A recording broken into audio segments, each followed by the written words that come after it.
আল্লাহ পাক জিজ্ঞেস করবেন, ও আমার বান্দারা, ও আমার জান্নাতি বান্দারা, আমি তোমাদেরকে যে সব ওয়াদা করেছিলাম সে ওয়াদা মতো সব পাইছো কিনা?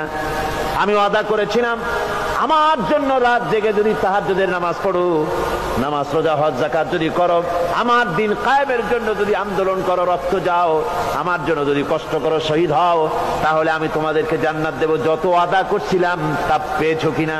জান্নাতীরা বলবে ক্বালু নাআম, সব পেয়েছি, সব নেয়ামত পেয়েছি। আল্লাহ বলেন সব পাও নাই, ওয়ালাদাইনা মাজিদ, আমার কাছে আরো বেশি আছে, আমার কাছে আরো বেশি আছে, সব পাও নাই। জান্নাতীরা বসে থাকবেন, বুঝতে পারবেন না এত নেয়ামত পেয়েছি, আল্লাহর কাছে আরো আছে।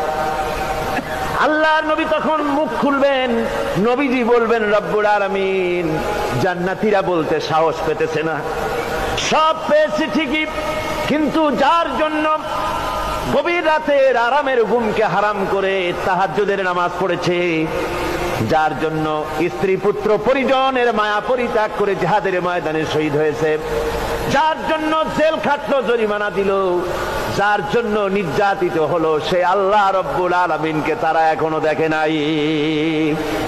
আল্লাহ রব্বুল আলামিন বলবেন, আমি আমার বান্দার সে আরজ পুরা, সে আরজি পুরা করব। আল্লাহ রব্বুল আলামিন তার সামনের থেকে সমস্ত নূরের পর্দাগুলি সরে যাবে, রব্বুল আলামিন তার বান্দার দিকে, বান্দার সামনে জালুয়া আফরোজ হবেন।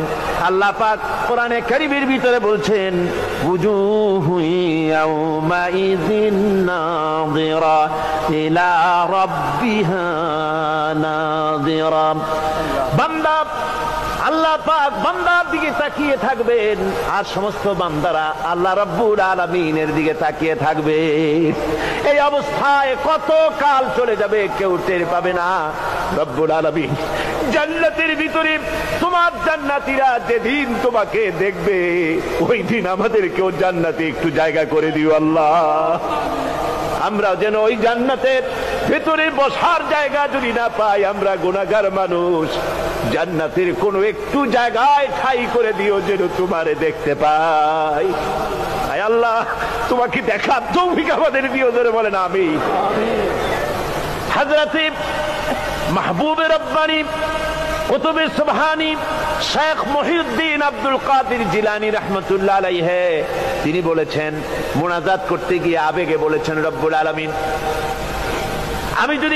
তুমি যদি দয়া করে আমাকে জান্নাত দাও, আর তোমাকে যদি আমি না পাই, তুমি যদি আমার সঙ্গে দেখা না করো, আমারে যদি কথা না বলো, তাহলে এই জান্নাত আমার কোনো লাভ নাই। আর আমাকে যদি জাহান্নামও দিয়ে দাও, আর মাঝে মধ্যে তুমি যদি জিজ্ঞাসা করো মহিউদ্দিন কেমন আছো, তাহলে এই জাহান্নাম আমার জন্য বেহেশত হয়ে যাবে। আয় আল্লাহ, আমি শুধু তোমারই চাই, শুধু তোমারে দেখতে চাই। আল্লাহ রাব্বুল আলামিনকে যেন আমরা দেখতে পারি, আল্লাহর সঙ্গে যেন দেখা করতে পারি।